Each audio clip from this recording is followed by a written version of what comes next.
Estamos hablando de corrupción y como lo mencionamos al inicio del programa, hoy vamos a platicar con el coordinador del equipo de trabajo de las organizaciones de la sociedad civil que han redactado la iniciativa ciudadana Ley 3 de 3. Como también lo hemos dicho y lo hemos platicado en otros programas, uno de los problemas que afecta fundamentalmente y que detiene el crecimiento económico, pero sobre todo el combate a la desigualdad, es la corrupción. Nos acompaña un amigo, Enrique Cárdenas, director del Centro de Estudios Espinosa Iglesias, quien ha sido el coordinador de este esfuerzo ciudadano en otras instituciones como lo es el IMCO, como lo es Transparencia Mexicana, como lo es el CIDE, como es profesores del ITAM, han participado en la redacción de una propuesta de ley denominada Ley General de Responsabilidades Administrativas, que lo que pretende es combatir eficazmente la corrupción. Enrique, gracias por acompañarnos. Al contrario, muchas gracias, Tulio, por la invitación. Aquí estamos. Enrique, nos gustaría que nos platicaras de una manera muy sencilla, para ti como ciudadano, ¿qué significa la corrupción? Bueno, para uno como ciudadano, básicamente que alguien se está aprovechando de su puesto o de su posición, usando algún tipo de recurso, no necesariamente dinero, puede ser también material, para beneficios propio o de su propio grupo. ¿Qué quiere decir? Es como medio abstracto esto, pero lo que quiere decir es que alguien está agandallando algo de alguien más. Y si me pides así palabras más o menos coloquiales, ¿no? Porque al final de cuentas es eso, es decir, puedes abusar de tus funciones, puedes abusar de tu posición, a lo mejor poner a tus familiares en algunos puestos o de plano cobrar un moche para que des un permiso de, por ejemplo, de construcción en el Distrito Federal. Digo, hay muchas modalidades, digamos, de corrupción, pero así genéricamente pues es alguien que se aprovecha económica o no económicamente del poder que tiene para poder pues comportarse de esa manera. En este programa, Enrique, hemos acompañado desde que se inició el proceso legislativo para generar nuevos mecanismos de participación directa, como es el caso de una iniciativa ciudadana. Y hoy nos da muchísimo gusto que la sociedad civil organizada, junto con los centros de investigación, como es el caso del que tú coordinas, pues realmente hoy se haya plasmado una iniciativa ciudadana que busque transformar las pautas de comportamiento, sobre todo enfocadas a la corrupción. Platícanos esta iniciativa ciudadana en términos de proceso. ¿Cuántas firmas se requieren? ¿Cómo vamos? ¿Cómo está convocando? ¿Qué podemos hacer los ciudadanos que queremos apoyar esta iniciativa? Sí, dices muy bien. Esta es la primera vez que se está planteando generar el suficiente apoyo popular para una iniciativa ciudadana. Como sabes, hace no mucho tiempo se pasó una reforma política en donde ya se permite tener iniciativas ciudadanas, pero hace 3, 4 años no teníamos esa oportunidad. Esta es la primera vez. Para eso necesitamos el 0.13% del padrón, que más o menos un poco menos de 120,000 firmas, que necesitamos juntar en apoyo a la Ley General de Responsabilidades Administrativas, como acabas de decir. No nos la pusieron fácil, porque tiene que ser una firma autógrafa, tiene que ser así en papel, ¿no? Aquí tengo algunas, ¿no? Para que vean ustedes. Tiene que ser en papel y se tienen que entregar al Instituto Nacional, bueno, al Congreso y de ahí al Instituto Nacional Electoral, para que ellos chequen que efectivamente hay ese número de firmas válidas. Y por eso es que se piden algunos datos de la credencial del elector. No se pide copia de la credencial del elector, lo cual es, bueno, es algo, claro. Pero ciertamente hubiera sido más fácil que nos hubieran dado chance de escanear, por ejemplo, las formas, ¿no? Y que ya revisaran los datos. Lamentablemente no lo hicieron así y bueno, pues aquí estamos pedaleándole. Llevamos más o menos un mes de que se presentó la iniciativa. 2 semanas. 2 semanas, perdóname. Bueno, es que nos ha tocado sí. participar en ese proceso desde que antes de que sí. se presentara formalmente. Sí. ¿Cómo vamos? ¿Cuántas firmas se han recabado? Mira, no tenemos ahorita un dato concreto todavía porque estamos en el proceso, bueno, déjeme decir algo antes. Estamos en el proceso de cierta recolección de información o de datos, de firmas, porque el formato que se diseñó no es para una sola firma, sino que es un formato donde pueden caber hasta 10 firmas. Por eso decía yo aquí, si me quieren ustedes checar, pues hay lugar para 10 personas. Porque la idea es que si a ti te interesa el tema, pues que vayas tú a tu casa o en tu oficina y puedas convocar a que otros también se animen a firmar, de modo que podamos hacer un proceso multiplicativo. Entonces, lo que hemos pedido es tómate un par de semanas, 3 semanas, recaba firmas y ahora sí que entrega tu hojita llena o sácate 2 hojitas, ¿no? Entonces, por eso es que todavía estamos en ese proceso de dispersión, digamos, de la información, de dispersión de formas, para que en breve tiempo empecemos a recolectar pues ya muchas firmas. Ya tenemos, pero digamos, todavía no viene lo fuerte.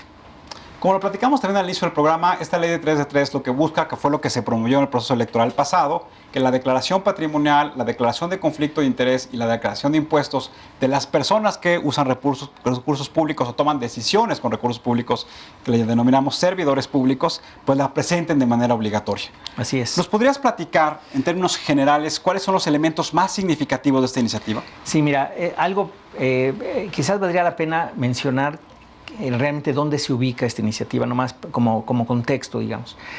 Tras la reforma constitucional del año pasado, en donde se establece el Sistema Nacional Anticorrupción, lo que sigue es hacer la legislación secundaria, como fue la reforma energética y otras, ¿no?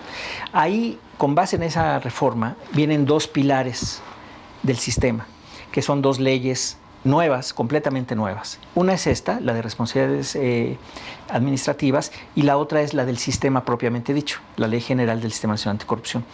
Entonces, esta ley que estamos llevando como iniciativa ciudadana y que fue efectivamente trabajada, no consensuada, trabajada por un grupo muy amplio, 19 personas, además de de intachable reputación y además con mucha experiencia en estos temas.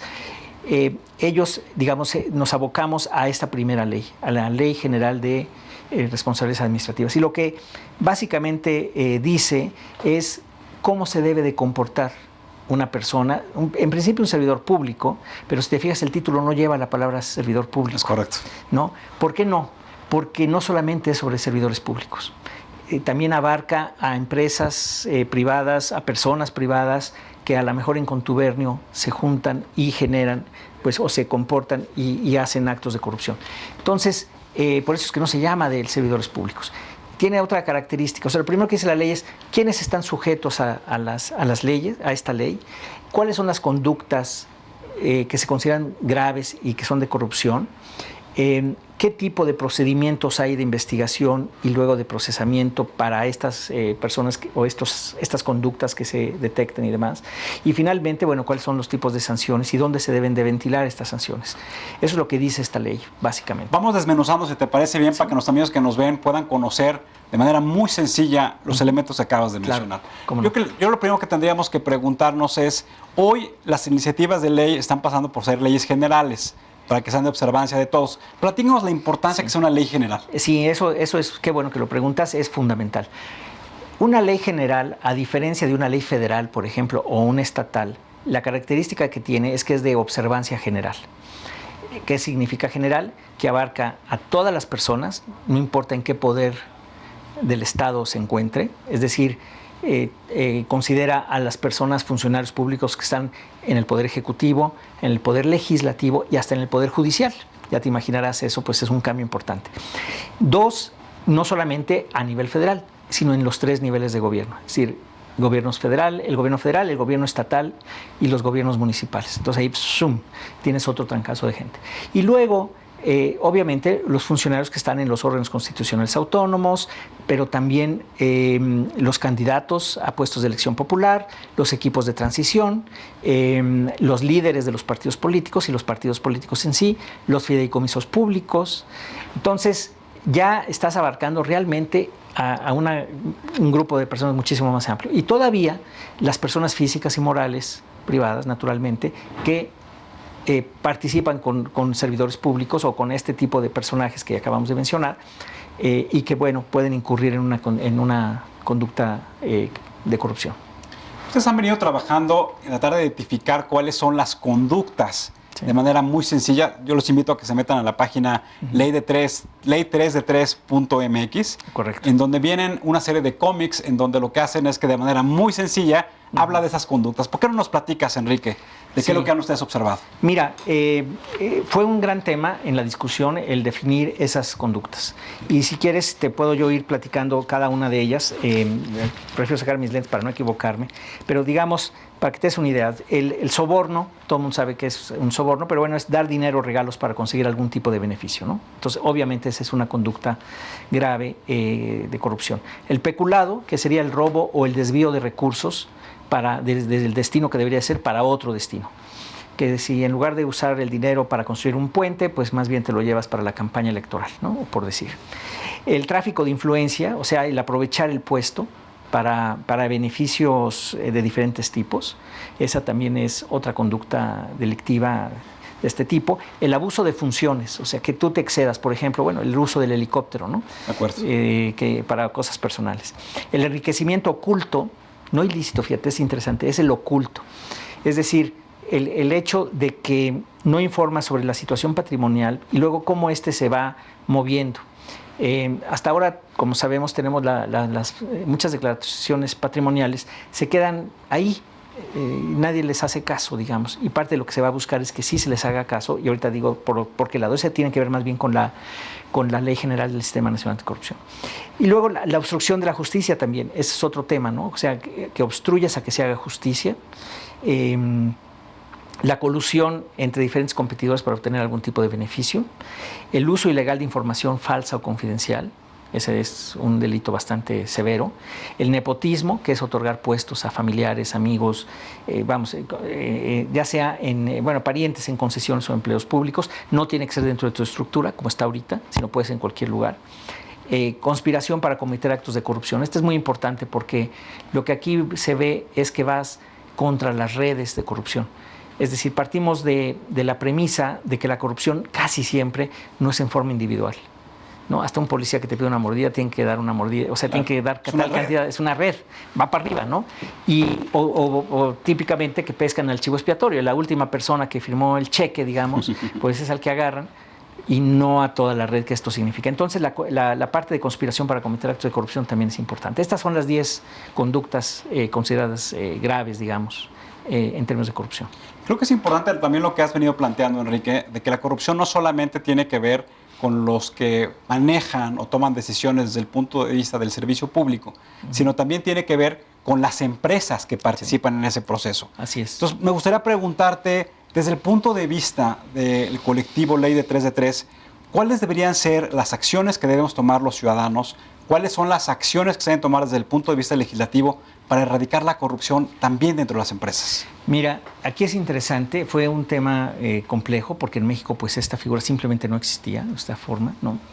Entonces, ¿cómo haces que una empresa se abstenga o pueda probar que se está absteniendo de hacer actos de corrupción? O sea, ¿cómo pruebas que no es una orden del director general y sino que a lo mejor el de allá, el que tiene que ir a hacer tal o cual cosa, le pide una mordida a alguien, ¿no?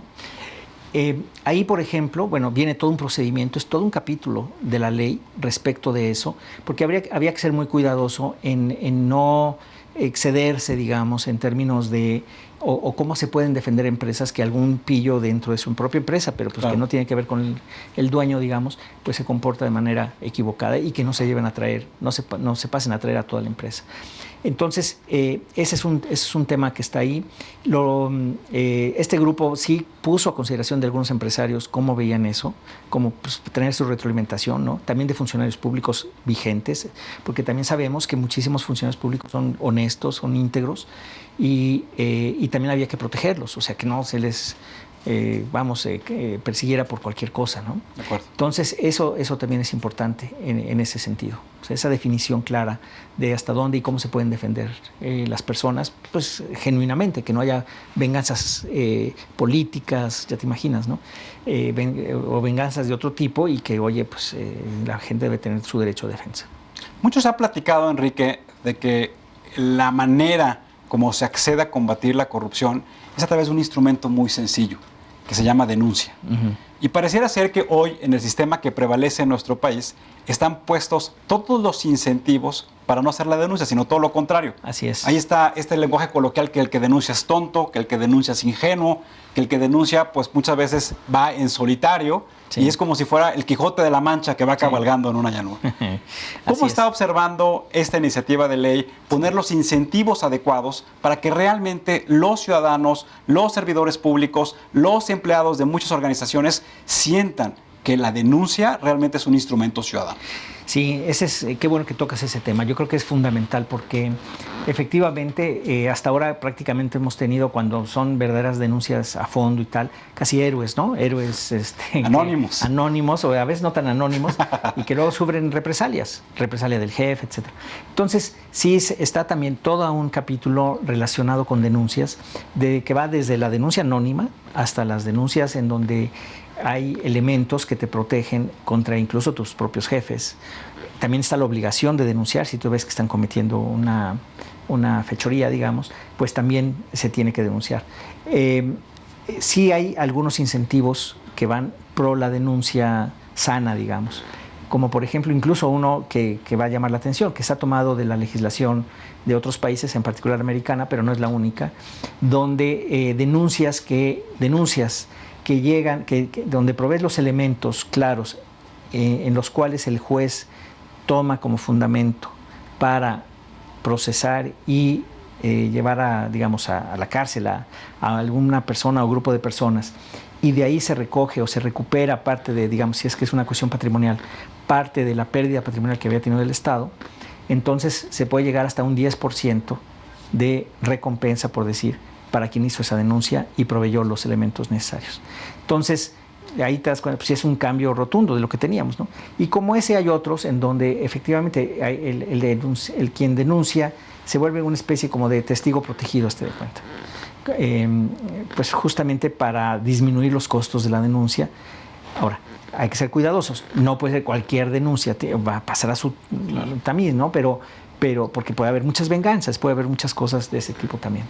Si lo visualizáramos como una cadena de valor, es decir, cómo desde que denuncias hasta que se toma una solución respecto a esa denuncia, pues yo creo que el segundo eslabón tiene que ver con el proceso de investigación. Correcto. O sea, muchas veces los que convierten en actos de corrupción, pues es gente que tiene ya una red sofisticada y que conoce muy bien cuáles son los recovecos de las leyes para poder llevar a cabo este tipo de acciones, y saben cómo simular licitaciones y saben cómo documentar cosas que pues cuando llegan los auditores pues claramente palomean porque dicen, no, la información financiera que está presentando es correcta, no vemos ningún acto de corrupción.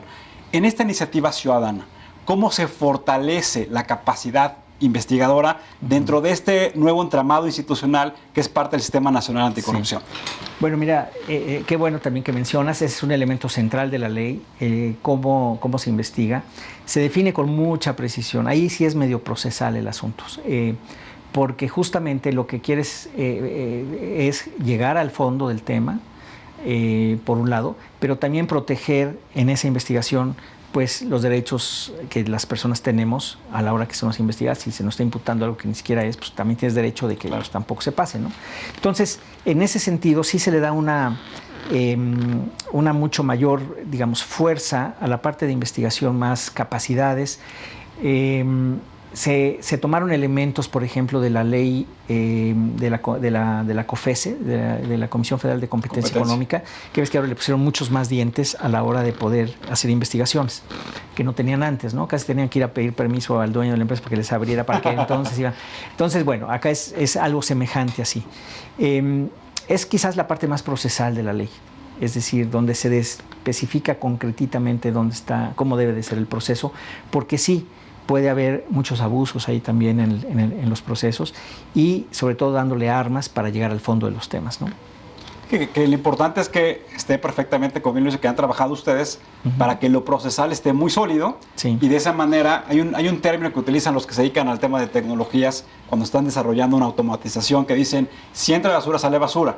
Y me parece que aquí lo importante es que se vaya decantando muy bien la información, la calidad de la información y la manera como se va documentando todo este proceso de denuncia. Así es. Y bueno, y también para eso necesitas inteligencia. Y ahí es donde viene a cuento la otra ley y el resto del sistema. Y por eso es un sistema. Creo que es muy importante. A lo mejor para el público sería interesante nada más hacer notar que cuando se empezó a ver este asunto hace 1 año y medio, más o menos, el Ejecutivo mandó una iniciativa en donde el Sistema Nacional Anticorrupción, que había sido prometido en la campaña, el jefe iba a ser el propio presidente de la República y luego iban a estar como el siguiente nivel, como el Pleno, los gobernadores. Entonces ya te imaginarás que pues brincamos muchos, ¿no? Entonces, de ahí vino la conceptualización de un sistema en donde hay pesos y contrapesos, donde si alguien no hace su chamba, hay elementos para que otros hagan la chamba de y lo pongan en ridículo, digamos, o lo pongan en evidencia de que no está haciendo su trabajo. Este cruce de incentivos permite justamente el que puedas tener entonces una investigación y luego una sanción pues mucho más sólida. Y por el otro lado, te decía, tiene que ver ya con la organización propiamente del sistema, o sea, cómo se coordinan las diferentes áreas en los diferentes niveles de gobierno, las diferentes dependencias y los diferentes poderes, ¿no?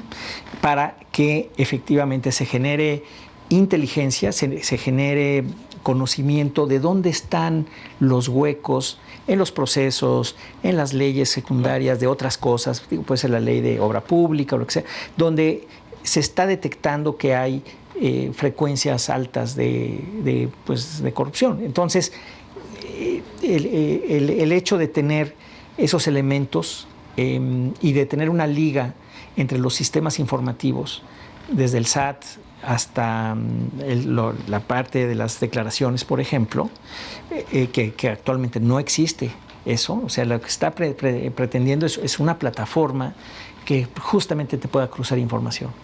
Y de esa forma pues vas a tener muchos más elementos para saber si alguna persona está cometiendo un ilícito o no, ¿no? Un poco es hoy las tecnologías de la información, la minería de datos, la inteligencia de negocios, pues que permite hacer esa vinculación, como bien lo mencionas. Así es. Creo que también algo que es muy relevante, Enrique, es que cuando hay un acto de corrupción, no solamente es quién recibe el dinero o quién genera un tráfico de influencias o quién hace, como mencionabas en esta catálogo de conductas, sino también es pues quienes participan en todo el proceso de la corrupción. Así es. Y me parece que esta iniciativa ciudadana también lo que busca es identificar y establecer sanciones a todos los que participan en esa cadena. ¿Cuáles son los planteamientos concretos que se plantean en esta iniciativa? Mira, hay un elemento aquí importante que tiene que ver con sanciones y es, por un lado, efectivamente, como dices, vamos por la red completa. Segundo, hay una conexión con el derecho penal, pero esta ley como tal lo que hace es detectar cuáles son graves y esas las manda al tribunal especializado en cuestiones de corrupción que va a haber, que también se tiene que terminar de crear. Bueno, ya está ahí, pero tiene que ser autónomo y tiene que serse una sala especializada en cuestiones de corrupción. Entonces, la ley lo que trata de hacer es justamente hacer efectivo esta búsqueda por redes completas. Ya evidencia, digamos, ya no tienes que tener un papelito que diga tal cosa. Si tú ves que una persona, como pasó en España, que bueno, no pescan una moreira, pero un poco era la idea. Es decir, cuando tú tienes una situación en donde de pronto hay un dinero que no sabes ni dónde llegó y no fue declarado, es suficiente causa para ponerse a investigar y probablemente encontrar dónde hubo un acto de corrupción. Entonces, no necesariamente es el cheque firmado, el documento así que encuentras, ¿no? Sino que tiene que ver más con una lógica de pues, realmente cómo suceden las cosas, que es escondiendo, pues sí, las situaciones. Por ejemplo, déjame darte un ejemplo, ya esto tiene que ver con los agujeros que tiene la ley actual. Se castiga el que tú tengas un patrimonio que no deberías de tener, pero no se castiga su usufructo. Te acordarás de aquel delegado, creo que era de Iztapalapa, que fue y se estrelló con un vehículo que era prestado por una empresa que prestaba un servicio. Así es, y que también vivía en una casa que prestaba la empresa. Entonces, eso, por ejemplo, pues bueno, no era del coche, ¿verdad? Tampoco la casa, pero no paga nada por él, no se la están rentando, entonces está usufructuando. Esta ley ya habla justo de eso, de usufructuar un beneficio, no necesariamente de tener la propiedad. En la ley actual, por ejemplo, está lo de la propiedad. Entonces, se tratan de tapar esos agujeros a través de una conceptualización diferente. No nomás es lo que teníamos, le vamos a poner estos parches. No, es una ley totalmente distinta. Enrique, un poco siendo autocrítico, porque yo creo que una de las características de los ciudadanos que debemos ser autocríticos. A mí yo tengo la fortuna que mis papás me educaron que la honestidad debe ser un valor en todas las acciones que llevamos a cabo y yo se lo agradezco mucho a mis papás.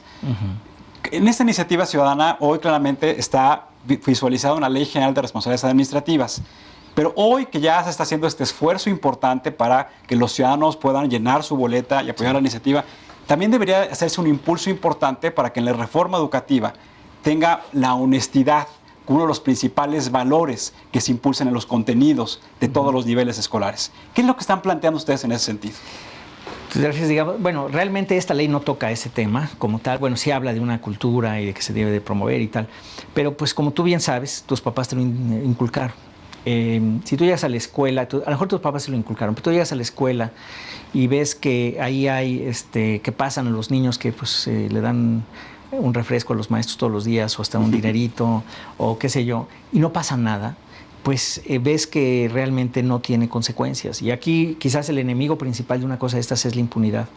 Es decir, si no acompañamos este esfuerzo de detección, de investigación, de procesamiento y de sanciones, con efectivamente llegar a las sanciones, ahí donde se encuentre, se demuestre que las personas están incurriendo en esas conductas, pues no vamos a ser efectivos, ¿no? Y ese quizás sea pues el mejor ejemplo o la mejor manera de transmitir estos valores. Si en cambio en la escuela son consistentes los valores de tus papás con lo que tú ves en la escuela, pues te hace sentido y se te va formando esa idea.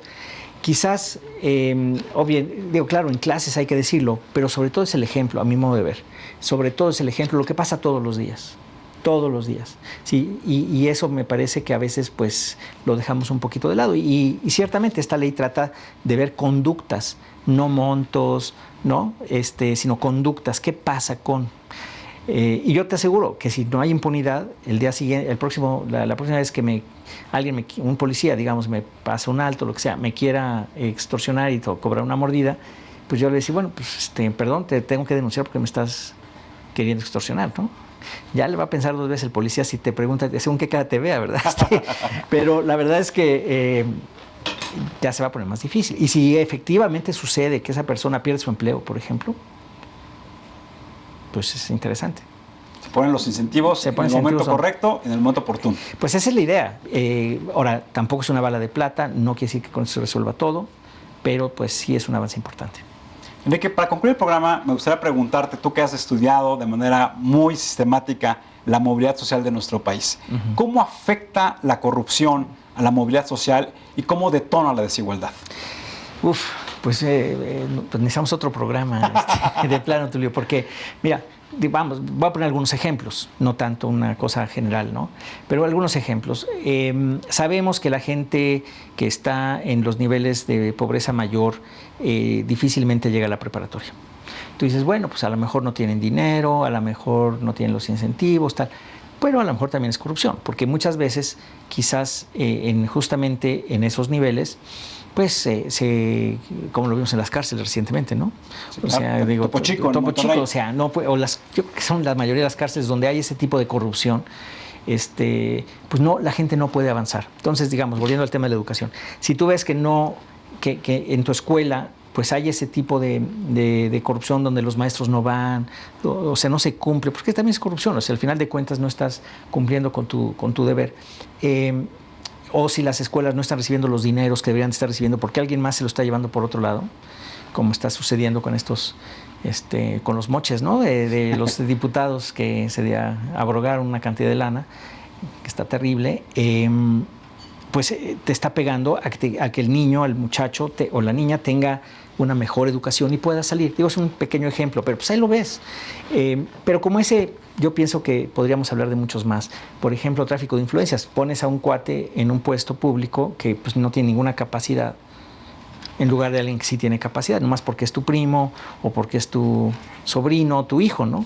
Y pues perdón, pero así no debe ser. Entonces, eso también inhibe la movilidad social. O sea, esta persona que estudió, que se esforzó, que viene quizás de un hogar no muy privilegiado, pues no tiene facilidades para acceder a otros puestos porque alguien ya decidió que será para su familia, ¿no?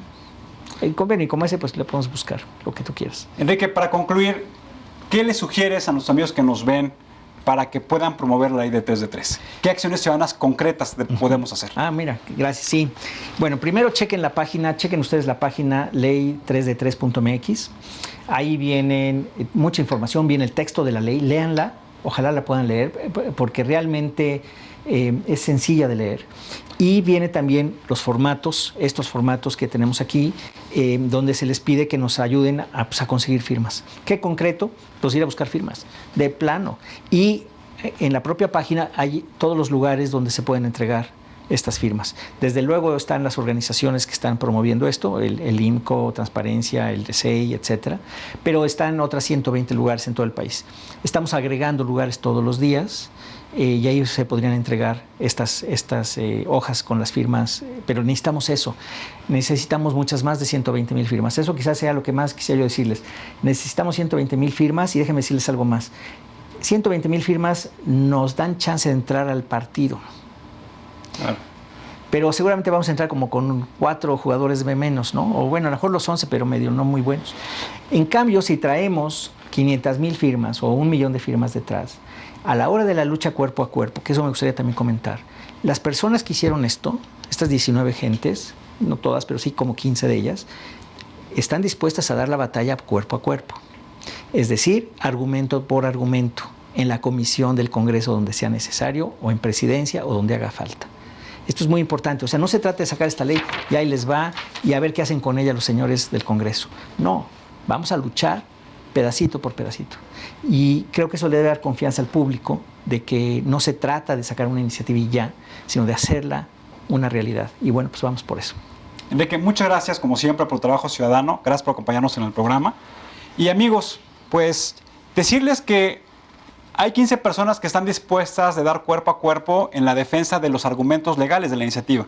Así es. Pero yo creo que como nosotros que estamos aquí en el estudio, hay muchos ciudadanos que están dispuestos a dar cuerpo a cuerpo el apoyo para que la corrupción sea erradicada en nuestro país. Pues sí. Tú ya mencionaste, la corrupción elimina, si la atacamos, elimina la desigualdad, elimina o más bien detona la movilidad social y lo que hace es que nuestro país pueda retomar la sendera del crecimiento económico. Un crecimiento mucho más alto, mucho más productivo. Así es. Nos vemos, muchas gracias. Recuerden, seamos ante todo buenos ciudadanos. Buenas noches.